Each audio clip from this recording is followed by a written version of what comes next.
श्री जगदम्बिकायै नमः। आदरणीय भक्तजनों, सादर प्रणाम। हम आज आपको श्रीमद् देवी भागवत महापुराण में से देवी की कृपा से सूरत को राज्य लाभ और समाधि को ज्ञान की प्राप्ति यह कथा सुनाएंगे। श्री गणेशाय नमः। श्री सद्गुरु देवाय नमः।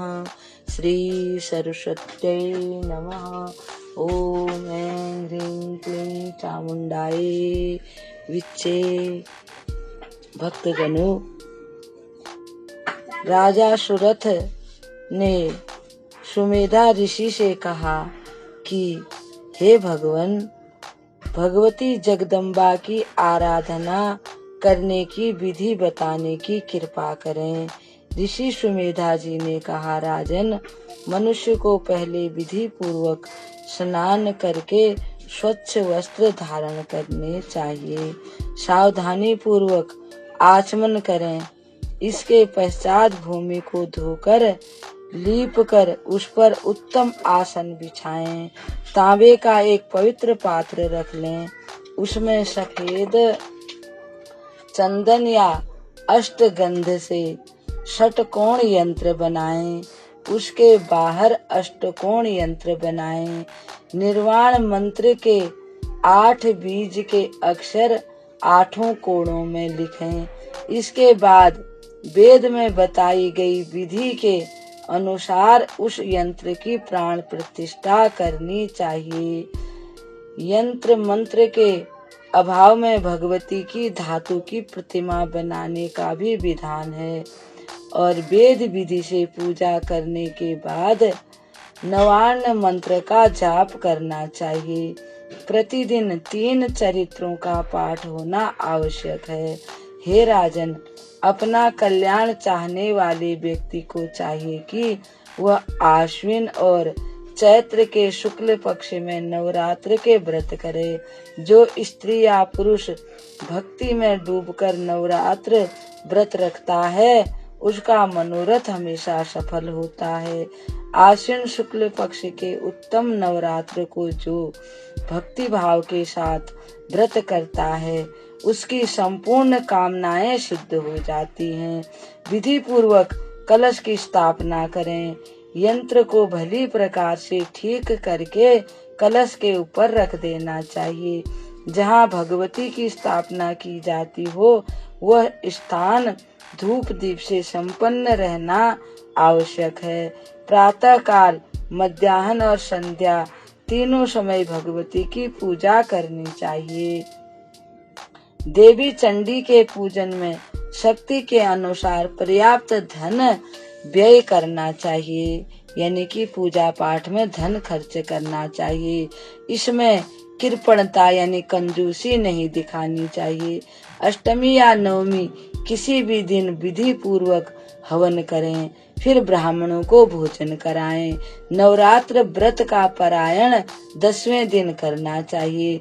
भक्ति निष्ठ राजा अपनी शक्ति के अनुसार धन का दान करें। राजन, तुम इसी विधि विधान के अनुसार चंडिका की आराधना करो। तुम्हारे सारे शत्रु समाप्त हो जाएंगे और तुम सर्वोत्तम राज्य प्राप्त करोगे। आदरणीय वैश्य महोदय, अब तुम भी इन्हीं भगवती महामाया की आराधना करो। ये विश्व की अधिष्ठात्री हैं। व्यास जी कहते हैं, समाधि वैश्य और राजा सुरथ बड़े दुखी थे। सुमेधा मुनि की बात सुनकर दोनों राजा और वैश्य ने मुनि के चरणों में अपना मस्तक झुकाया, उन्हें साष्टांग प्रणाम किया। दोनों व्यक्ति शांति पूर्वक हाथ जोड़कर बोले, हे भगवान, आपके मुखारविंद से निकली हुई वाणी ने हमें पवित्र कर दिया है। हे मुनीश्वर, हम दोनों संसार में अत्यंत दुखी थे और बड़े ही चिंतित थे। आपके आश्रम में आते ही हमारा दुख दूर हो गया। आपके श्री मुख से हमें देवी का नवानक्षर मंत्र मिल गया। तदंतर हम लोग व्रत में मन लगाकर उस मंत्र का जाप करेंगे। व्यास जी कहते हैं, इस प्रकार राजा सुरथ और समाधि नामक वैश्य के प्रार्थना करने पर मुनिवर सुमेधा ने ध्यान बीज के साथ नवाक्षर मंत्र का उन्हें उपदेश दिया। तदंतर वे एक श्रेष्ठ नदी के तट पर गए। वहां उन्होंने एक निर्जन एकांत जगह पर अपना आसन लगा लिया। वे अपने मन को स्थिर करके बैठ गए और शांत मन से जप में तत्पर हो गए। राजन, इस प्रकार जप करते हुए उन्हें 1 वर्ष पूरा हो गया। अब तक वे दोनों कभी कभी फल खा लेते थे, परंतु अब वे फल छोड़कर केवल सूखे पत्ते खाकर रहने लगे। सूखे पत्ते खाकर जप करते हुए 1 वर्ष का और समय व्यतीत हो गया। 2 वर्ष की अवधि समाप्त हो जाने पर उन्हें स्वप्न में भगवती जगदम्बा के दर्शन हुए। स्वप्न में भगवती जगदम्बा के दर्शन पाकर राजा सुरथ और समाधि के मन में प्रीति की धारा बह चली। अब वे निर्जल रहकर तपस्या करने लगे। इस प्रकार उनका 3रा वर्ष समाप्त हो गया। अब भगवती जगदम्बा ने उन्हें प्रत्यक्ष दर्शन दिए।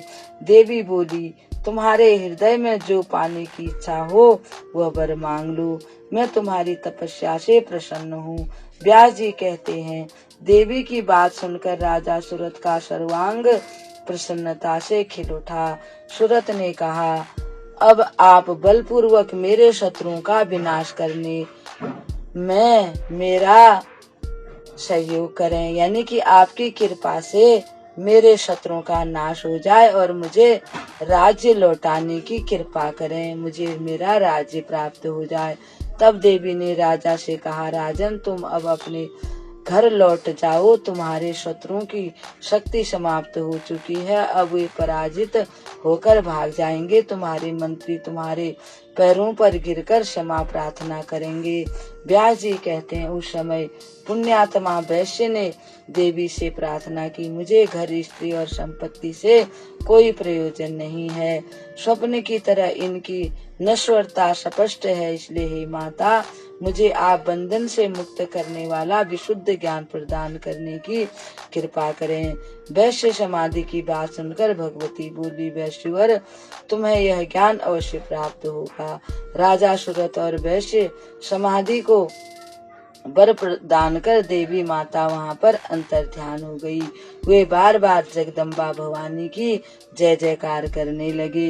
भगवती के अदृश्य हो जाने पर राजा सुरथ ने पुनि सुमेधा जी को प्रणाम किया। राजा ने मुनिवर से घर जाने की आज्ञा दी और आश्रम से चल पड़े। वैश्य भी परम ज्ञानी बन गया। भगवती जगदम्बा के परम अद्भुत चरित्र का मैंने वर्णन कर दिया। देवी की आराधना से राजा सुरथ और समाधि वैश्य को समुचित फल प्राप्त हो गया। इस प्रकार से श्री व्यास जी जन्मेजय को समझाने लगे। श्रीमद् देवी भागवत का 5वां स्कंद अब इसमें समाप्त हो गया। ओम श्री जगदम्बिकायै नमः।